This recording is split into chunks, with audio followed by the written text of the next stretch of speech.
atau perempuan di pilkada TTU. Nah, tadi kan membahas tentang tenun ikat itu kan sama mayoritasnya kan urusannya perempuan, pemberdayaan wanita itu di TTU, artinya perempuan itu. Nah, ini tadi dalam konsep pemberdayaan itu kan tidak muncul dalam diskusi debat tadi. Nah, ini kira-kira kalau misalnya andainya tanggal 9 Ibu artinya terpilih menjadi Bupati TTU, berarti ada suatu lompatan besar tentang peran perempuan dalam pengambil kebijakan di TTU. Nah, ini kira-kira nanti Ibu kalau misalnya mau jadi waktu misalnya kalau misalnya terpilih sebagai Bupati TTU, apa yang akan Ibu lakukan untuk pemberdayaan perempuan dalam hubungan tadi itu? Baik, terima kasih banyak. Yang pertama tentunya berkaitan dengan pemberdayaan perempuan untuk meningkatkan motif tenun ikat. Maka yang perlu kita lakukan itu adalah memberikan bantuan berupa benang kepada kelompok pengrajin, sehingga mereka juga bisa mendesain. Boleh mengikuti tren, tetapi motif aslinya itu harus tetap dijaga. Itu yang pertama. Lalu yang berikut juga kita menginginkan untuk di setiap acara-acara itu harus selalu mempromosikan budaya tenun ikat kita. Boleh pakai beti atau boleh pakai tais atau boleh ikat selendang apa dan sebagainya. Ini yang penting kita juga bagian dari mempromosikan. Ini kalau masalahnya tenun ikat ini kan sebenarnya dengan kearifan lokal dan budaya dan pariwisata. Kita bandingkan dengan Sumba saja tentang tenun ikat yang artinya mendunia dan dipakai oleh artis-artis nasional. Kalau di TTU, kira-kira pola apa yang Ibu akan perkenalkan itu? Saya yakin semua bisa, Pak. Ini yang penting kualitasnya harus dijaga. Ya, untuk kualitasnya harus dijaga. Kalau kualitasnya dijaga, maka semuanya juga ke depan juga akan menjadi goal internasional. Sudah beberapa tahun yang terakhir kita coba membawa ke Jakarta dan juga kita menitipkan untuk dibawa ke luar negeri. Dan tenun ikat kita jauh lebih. Kalau kita mau melihat teman-teman Sumba, kan tentunya juga ada yang tebal, ada yang tipis. Kalau pakai ATBM, maka tentunya tebal, tipis. Tapi kalau dia manual, maka tentunya juga dia menginginkan untuk cepat penuh, maka pasti pakan dalamnya juga kan banyak. Sehingga nah kita punya kalau di TTU, ke depan itu kita harus memberikan perhatian mereka.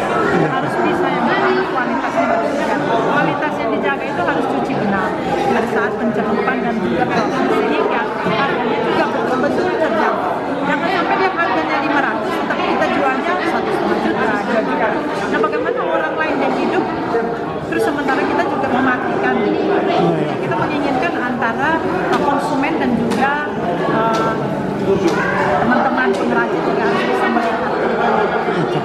Kalau kita melihat di sini, di TTU ini kan masalah ekonomi keluarga itu di mayoritas diatur oleh perempuan, khususnya sebagai Ibu sebagai calon bupati yang berasal dari kaum perempuan di TTU tentu mengetahui dengan kehidupan khususnya kita perempuan di TTU.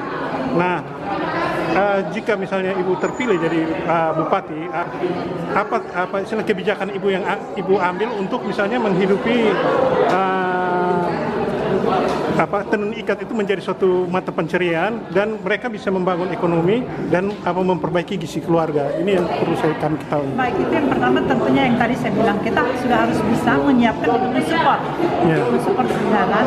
Lalu yang berikut juga mensupport bahan produksi berupa benang dan lain sebagainya. Lalu yang berikut kita juga perlu ajarkan mereka soal kualitasnya. Kalau kualitasnya baik, maka tentunya nilai jualnya juga menjadi baik. Dan kalau nilai jualnya baik, maka tentunya pemenuhan kebutuhan ekonomi setiap hari tetap berputar dan terus berputar. Saya mau kasih contoh lebih banyak motif untuk penambahan ekonomi dalam keluarga lebih banyak itu dilakukan oleh mama dan lebih banyak itu oleh pelaku usaha, diantaranya tenun ikat lebih banyak, dan itu dia berproses berputarannya lebih cepat. Dan itu sudah pada titik mereka bisa menyekolahkan anak mereka sampai pada sarjana maupun S2. Minimal anak ketika dia minta barang 100, 200 ribu atau 500 ribu, otomatis sudah ada pemenuhan itu. Oke, ini tadi ada konsep yang menarik dari paket nomor 2. Pemda menyiapkan anggaran untuk membeli, kemudian mereka menjual dan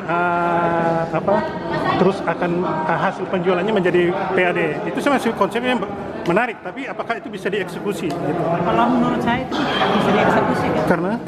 Karena apa? Yang pertama kita sekolahnya mau membantu masyarakat. Terus setelah itu kita ambil lagi. Terus itu akan menambahkan untuk PAD kita. Saya pasti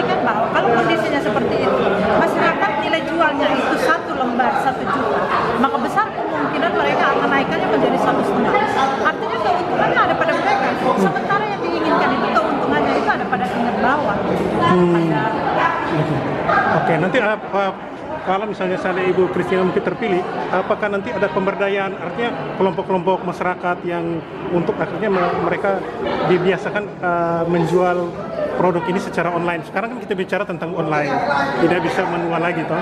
Apakah ada nanti seperti itu? Tadi di debat tidak ada. Kalau untuk sekarang, saya punya kelompok-kelompok tentu itu sudah memasarkan produknya secara online. Kelompok itu sudah berjalan. Hampir sudah 2 tahun terakhir ini mereka sudah lakukan itu dan keuntungannya luar biasa. Oke, baik. Terima kasih. Tinggal mendukung lagi ke depan. Oke. Terima kasih atas wawancaranya dengan Berita Bagus.